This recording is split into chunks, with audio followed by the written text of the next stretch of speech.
it's a disgrace. I think what they did was a disgrace. When it comes to Harvard, as I said, the president has been quite clear they must follow federal law. He also wants to see Harvard apologize, and Harvard should apologize. It's an educational institution the world aspires to go to. It's consistently been ranked the top college in the world. Nearly 390 years old, Harvard University is now in the crosshairs of Donald Trump. The US president is upset with the university not toeing his line on changing its governance structure to stop anti-Semitism on campus. Tax-exempt status, I mean, it's a privilege. It's really a privilege. And it's been abused by a lot more than Harvard, too. By a lot more than Harvard. So we'll see how that all works out. I don't think they've made a final ruling. I don't believe they've made a final ruling, but it's something that these schools really have to be very, very careful with. Very anti-Semitic when you take a look, whether it's Columbia, Harvard, Princeton. I don't know what's going on, but when you see how badly they've acted, and in other ways also, so we'll be looking at it very strongly.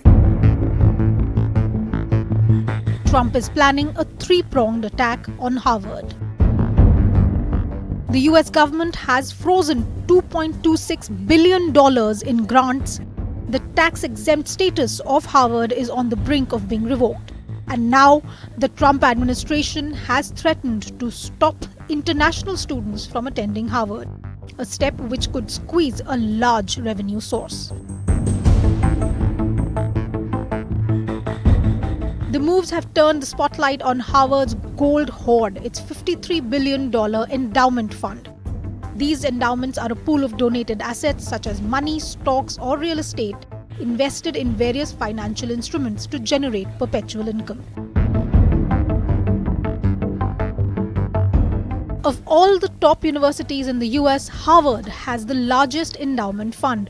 It is followed by the University of Texas System, Yale, Stanford, and Princeton universities. 21 colleges in the US have endowments exceeding $10 billion and 149 have endowments over $1 billion.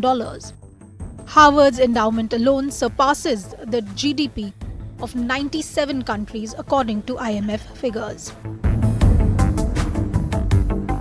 These endowments usually generate income through investment returns with a typical annual payout rate of 5 to 5.5%.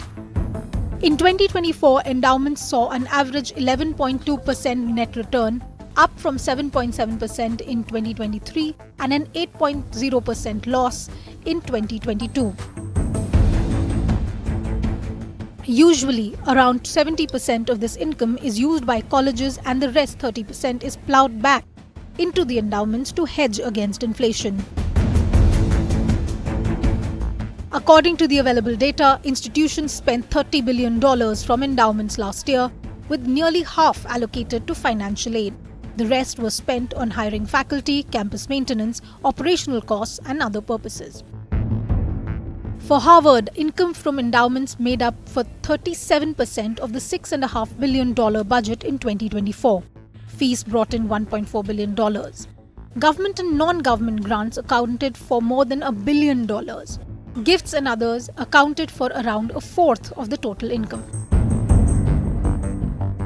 There have been suggestions that the college could dip into its fund to offset the federal funds crunch. This is not possible due to tough restrictions on endowments.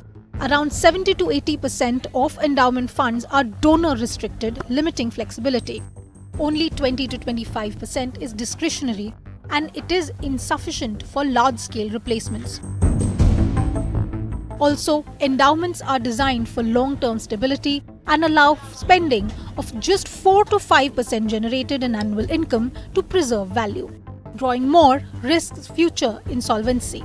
Dipping into the fund requires donor consent or court approval, which is rare. Bureau Report, Business Today TV.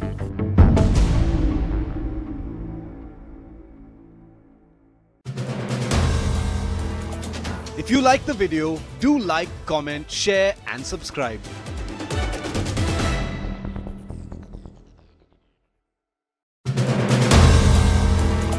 If you like the video, do like, comment, share and subscribe.